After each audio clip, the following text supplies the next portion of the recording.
আপনারা যেমনটি জানেন যে দেশের চলমান আইন শৃঙ্খলা পরিস্থিতির অবস্থার উন্নতিকল্পে জেলা প্রশাসন গাজীপুর এবং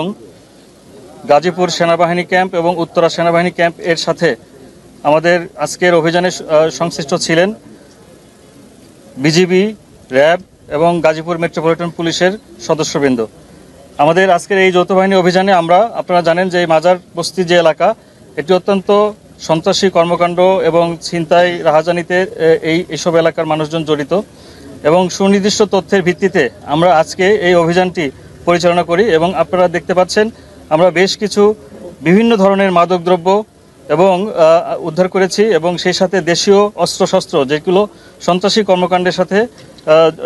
ব্যবহৃত হয় এবং সংশ্লিষ্ট চিহ্নিত বেশ কিছু সন্ত্রাসী এবং আমাদের মাদকসেবী মাদক ব্যবসায়ী এই সংশ্লিষ্ট আমরা লোকজনকে আটক করেছি এবং আমাদের বেশ কিছু মাদকদ্রব্য সহ যে দেশীয় অস্ত্রশস্ত্র আমরা আজকে জব্দ করেছি সেগুলোর আমরা আইনগতভাবে নিষ্পত্তি করব এবং আমাদের এই অভিযানটি আমরা আশা করছি যে সামনে যে রমজান মাস এবং এই রমজান মাসের এই এলাকার আইনশৃঙ্খলা পরিস্থিতি অনেকাংশেই অবনতি হতো বলে আমাদের ধারণা ছিল।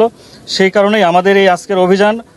রমজান মাসে আমাদের মানুষের দৈনন্দিন যে স্বস্তি সেটি ফিরিয়ে দিবে বলে আমরা আশা করছি এবং আমাদের এই অভিযান সামনে অব্যাহত থাকবে এবং আমাদের এই আইনশৃঙ্খলা পরিস্থিতি এবং জনজীবনে স্বস্তি আনা পর্যন্ত আমাদের এই অভিযান অব্যাহত থাকবে। আমাদের এখানে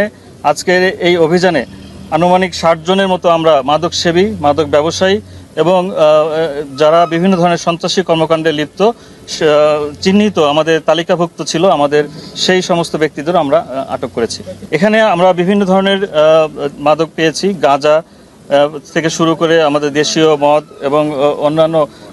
ইয়াবা থেকে শুরু করে বিভিন্ন ধরনের মাদকদ্রব্য আমরা উদ্ধার